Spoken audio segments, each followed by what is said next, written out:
Hello friends, welcome to Chandravarshini audio stories. నిన్నే ప్రేమిస్తా ఒక CEO ప్రేమ కథ పార్ట్ 72. స్టోరీ విన్న వెంటనే లైక్ చేసి కామెంట్ పెట్టండి. అలాగే ఫస్ట్ టైం నా ఛానల్ని చూస్తున్న వాళ్ళు ఎవరైనా ఉంటే దయచేసి వెంటనే సబ్స్క్రైబ్ చేసుకోండి. స్వప్నికకు అంత ధైర్యం ఇచ్చాక కూడా ఆమె వెనుకడుగు వేయడం అస్సలు అతనికి నచ్చలేదు. అంతే, ఆమెను వదిలిపెట్టిన విజయ్ వెంటనే వెనక్కి తిరిగి ముందుకు అడుగులు వేశాడు. తర్వాతేమైందో ఇప్పుడు చూద్దాం. విజయ్ అలా ముందుకడుగులు వేశాడో లేదో స్వప్నిక పరుగున వెళ్లి అతని చేయి పట్టుకుంది. అయినా అతను వెనక్కి తిరగకుండా అలాగే ఆగిపోయాడు. అతని ముందుకొచ్చి నిలబడిన స్వప్నిక, విజయ్ ఎందుకు వెళ్ళిపోతున్నావు అని కంగారుగా అడిగింది. వెళ్ళక ఏం చేయమంటావు? మార్నింగ్ నా మనసులో మాట నీకు చెప్పాను, నీ మనసులో మాట నాకు చెప్పావు. అయినా ఇప్పుడు ఎందుకు వెనక్కిపోతున్నావో నాకర్థం కావడం లేదు అని సీరియస్గా అన్నాడు. అది కాదు విజయ్, నువ్వు నన్ను తప్పుగా అర్థం చేసుకుంటున్నావు. మార్నింగ్ అత్తయ్య ఏమన్నారో విన్నావుగా, అందుకే. అది భయం కాదు, సెల్ఫ్ రెస్పెక్ట్ అని మెల్లగా అంది స్వప్నిక. వెంటనే చురుగ్గా చూసిన విజయ్, చూడు స్వప్ని, నీకు రెస్పెక్ట్ లేకపోతే నాకు లేనట్టే, నీకివ్వకపోతే నాకు ఇవ్వనట్టే. నేను ఖచ్చితంగా నీ చెయ్యి వదలనని చెప్తున్నప్పుడు ఈ ప్రపంచంలో నీకు ఎవ్వరు అడ్డొచ్చినా వాళ్లని కేర్ చేయొద్దు. అది నాకు కావాలి. వర్క్ విషయంలో నీకు ఎంత టాలెంట్ ఉంది. ఒక ప్రాజెక్ట్ విషయంలో చాలా తొందరగా డిసిషన్ తీసుకుంటావు. అలాంటిది నేను నీకు ఇంత భరోసా ఇస్తున్నా కూడా నువ్వు ఎందుకు టెన్షన్ పడుతున్నావో నాకర్థం కావడం లేదు అని సీరియస్గా మళ్లీ అడిగాడు విజయ్. అది కాదు విజయ్, నీ మీద ఉన్న నమ్మకం నా మీద కూడా లేదు.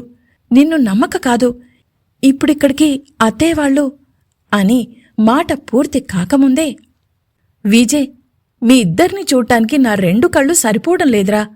కనీసం 1000 కళ్ళైనా అద్దెకు తెచ్చుకొని మిమ్మల్ని ఆ కళ్ళ నిండా నింపుకోవాలనుందిరా.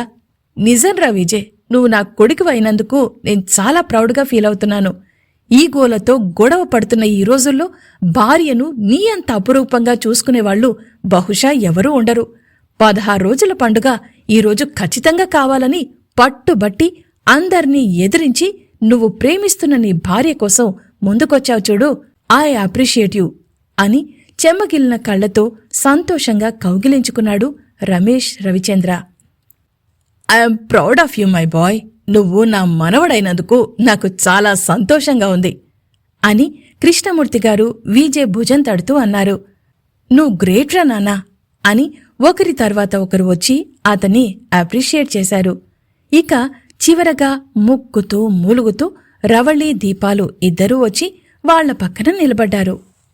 తనకోసం, కేవలం తనకోసం ఫ్యామిలీ అందర్నీ ఒక్క దగ్గరికి తీసుకొచ్చాడా అంటూ కళ్లల్లో నీళ్లు కారిపోగా విజయ్ వైపు ప్రేమగా చూసింది స్వప్నిక. ఇంతలో అక్కడికొచ్చిన మహేష్, హమ్మయ్యా సిస్టర్, వచ్చేశావా? నీకోసమే ఇక్కడ వెయిటింగ్. మా ఊడు మార్నింగ్ నుంచి నాకు మెసేజ్లపై మెసేజ్లు పెట్టి మొత్తానికి మీ స్టాఫ్ని ముత్తైదులుగా పిలిచిన ఘనుడు నీ భర్త విజయ్ నవ్వుతూ అన్నాడు. అంటే తను ఆ గదిలోకొచ్చినప్పుడు మాట్లాడింది మహేష్తోనా అని ఆశ్చర్యంగా చూసింది స్వప్నిక.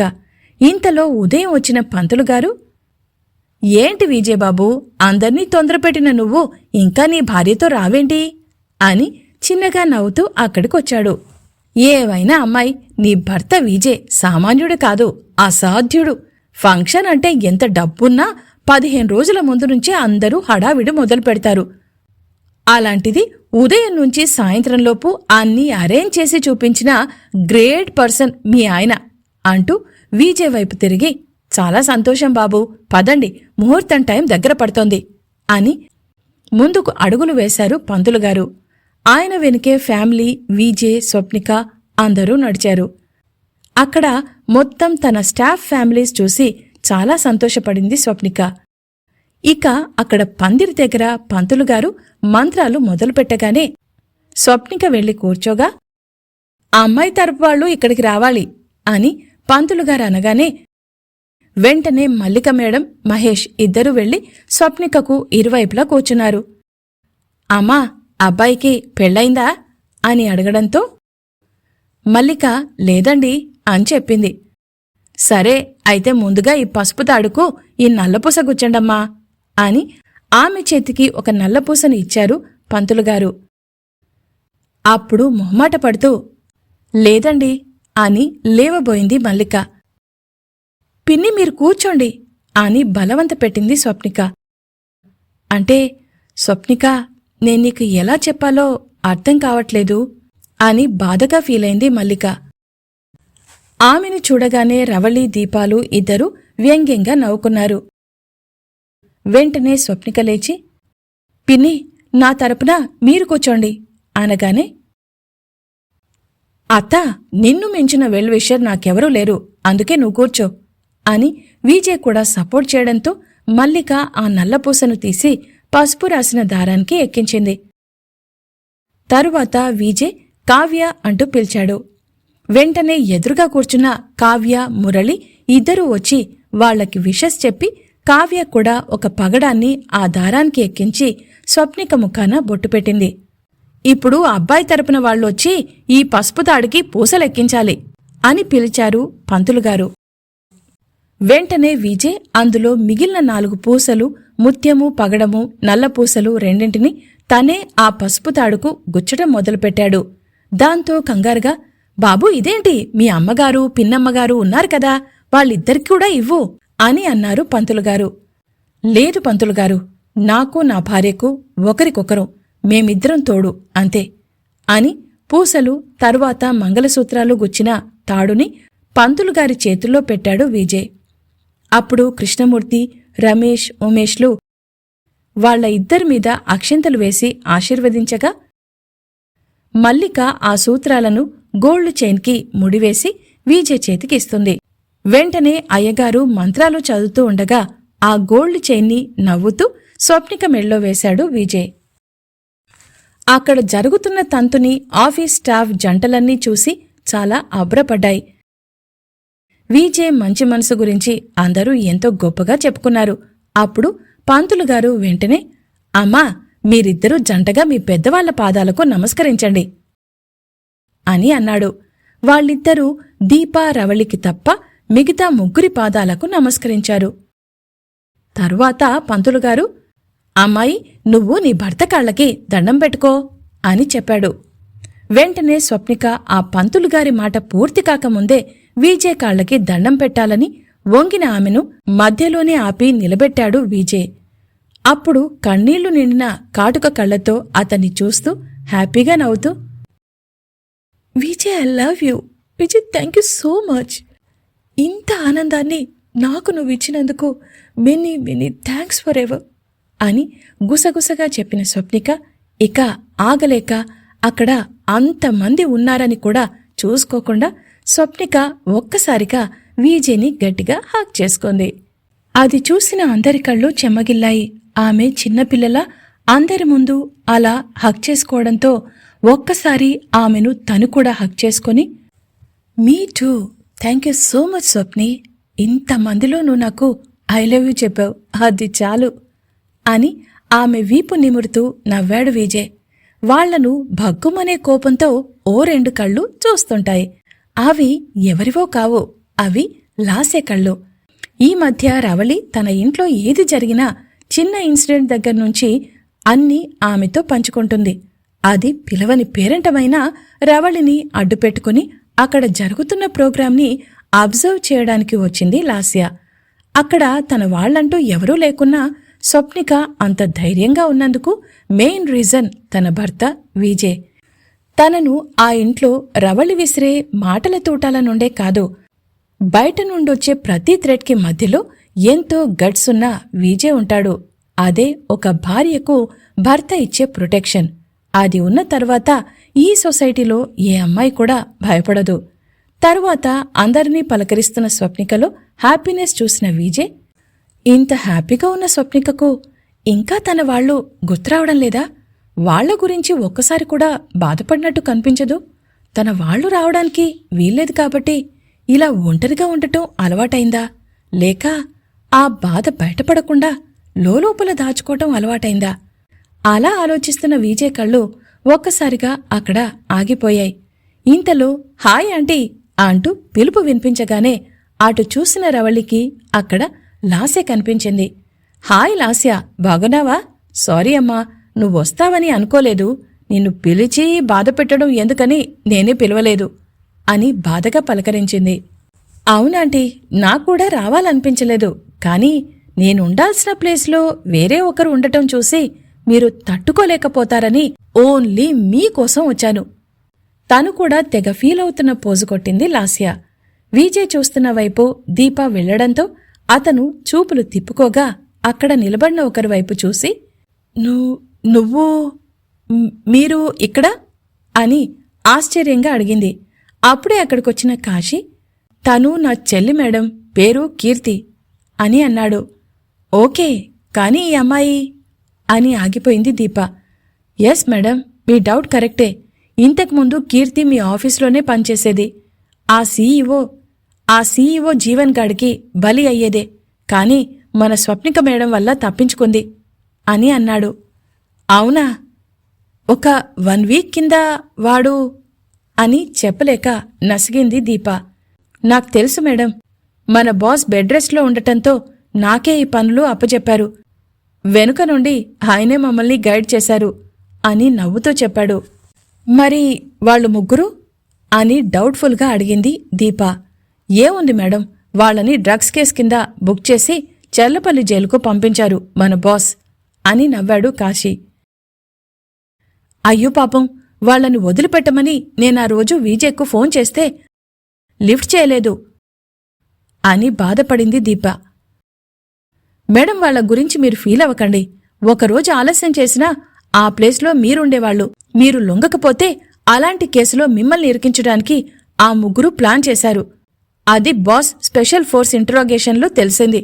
దాంతో ఆయన వాళ్లను అదే కేసులో ఇరికించారు అని అక్కడి నుండి తన చెల్లితో వెళ్లిపోయాడు కాశీ. ఏంటి, నన్ను డ్రగ్స్ కేసులో ఇరికించేవాళ్లా? ఛ, తను ఎంత ఇదిగా నమ్మింది. అందరితో కలిసిపోయి ఫ్రీగా మాట్లాడితే ఇక అంతేనా?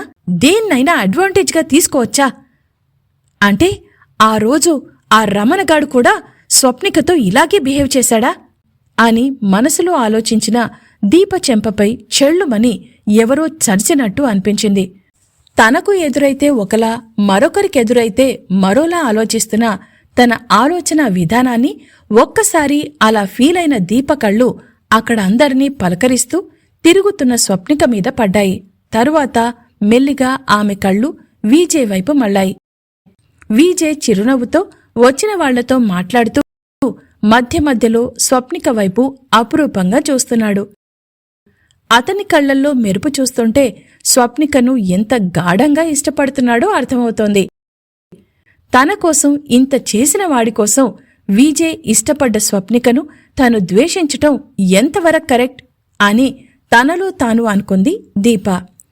ఆఫీస్ స్టాఫ్ వాళ్లు జంటగా ఒకరి తర్వాత ఒకరు రావడంతో స్వప్నిక విజయ్లు కలిసి పేరు పేరున పలకరిస్తూ అందరికీ వాయనాలిచ్చారు. తరువాత విజయ్ మాట్లాడుతూ, ఇక్కడికొచ్చి మమ్మల్ని ఆశీర్వదించిన మన స్టాఫ్ వాళ్లందరికీ మెనీ థ్యాంక్స్. ఈ సందర్భంగా మన వాళ్లందరికీ రిటర్న్ గిఫ్ట్గా 2 months బోనస్ ఇస్తున్నాను. రేపే మీ శాలరీతో పాటు బోనస్ అమౌంట్ కూడా మీ అకౌంట్స్లో క్రెడిట్ అవుతాయి అని చెప్పగానే అందరూ సంతోషంగా మా సీఈఓ మేడంకి తగిన హస్బెండ్ మీరు అని విజయ్ స్వప్నికలపై కాంప్లిమెంట్స్ కురిపించారు. స్వప్నికకు అదంతా ఒక కలలా ఉంది.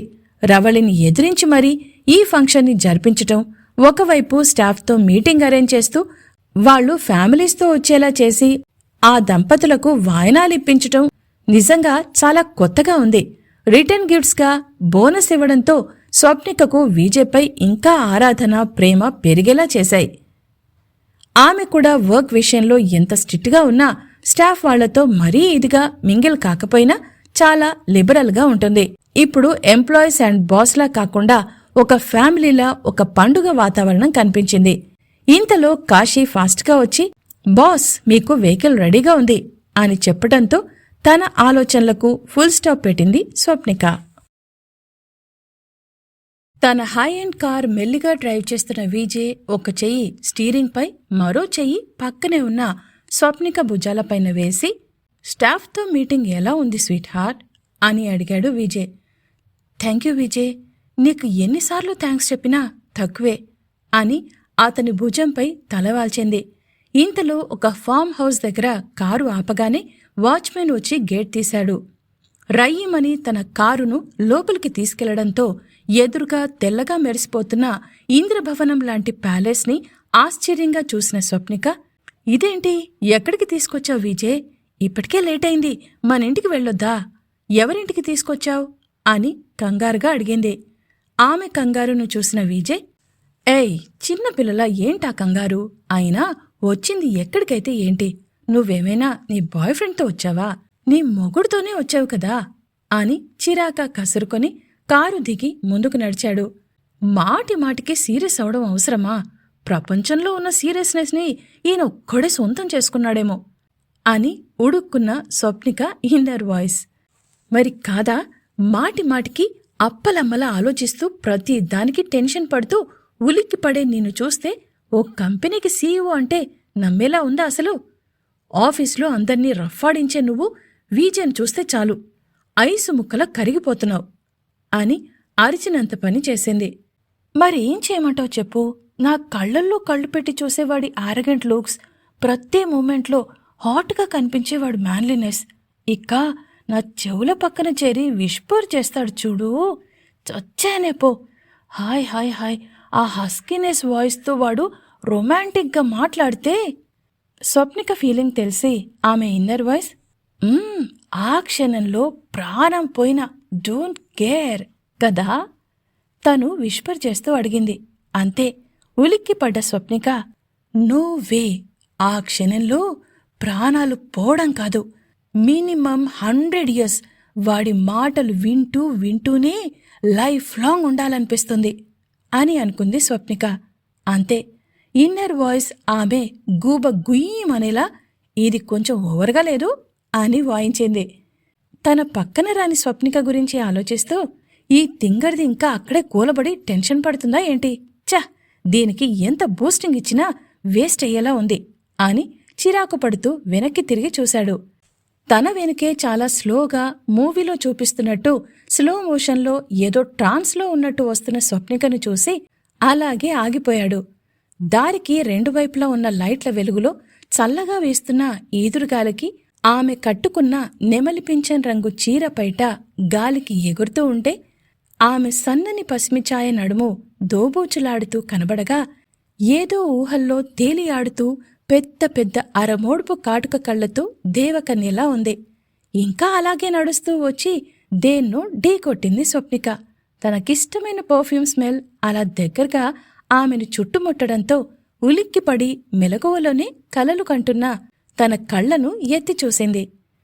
తాను ఢీకొన్నది రాక్ లాంటి బాడీతో, పై 2 బటన్స్ తీసిన లాల్చీ నుండి క్లీన్గా వ్యాక్స్ చేసిన అతని తెల్లని ఛాతి కనబడగానే గాబరాగా ఈ లోకంలోకొచ్చింది స్వప్నిక. ఆమె నడుం చుట్టూ 2 చేతులను వేసి దగ్గరికి లాక్కున్న విజయ్, ఏంటి స్వీట్ హార్ట్, నడుస్తూనే కలలు కంటున్నావు? నా గురించేనా అని చిన్నగా నవ్వుతూ హస్కీగా అడిగాడు విజయ్. అవును విజయ్ అని తడబడుతూ అంది స్వప్నిక. చాలా క్యూట్గా, ముద్దుగా, అమాయకంగా అవునని చెప్తున్న ఆమె మాటలకు విజయ్ పెదవులు ఇంకా అందంగా విచ్చుకున్నాయి. అతన్ని అలాగే మెస్మరైజ్ అయి చూస్తున్న స్వప్నిక తనేం మాట్లాడానో అర్థమై, అదేంటంటే అని కంగారుగా ఏం చెప్పాలో తెలియక అలాగే ఆగిపోయింది. Okay, leave it sweet heart, close your eyes అని అన్నాడు విజయ్. రోజు ఓపెన్ యువర్ ఐస్ అనే అతను క్లోజ్ యువర్ ఐస్ అని ఎందుకంటున్నాడంటూ బిత్తరు చూపులు చూసింది స్వప్నిక. అంతలో తన లాల్చీ జేబు నుండి ఒక కర్చీఫ్ లాంటిది తీసి కళ్ల ముందు ఆడించాడు. నా కళ్లకు గంతలు కడతావా అని మెల్లిగా అడిగింది. ఎస్ మై డియర్, ఈజీగానే గెస్ చేశావు అని ఆయువింగ్ చేశాడు విజయ్.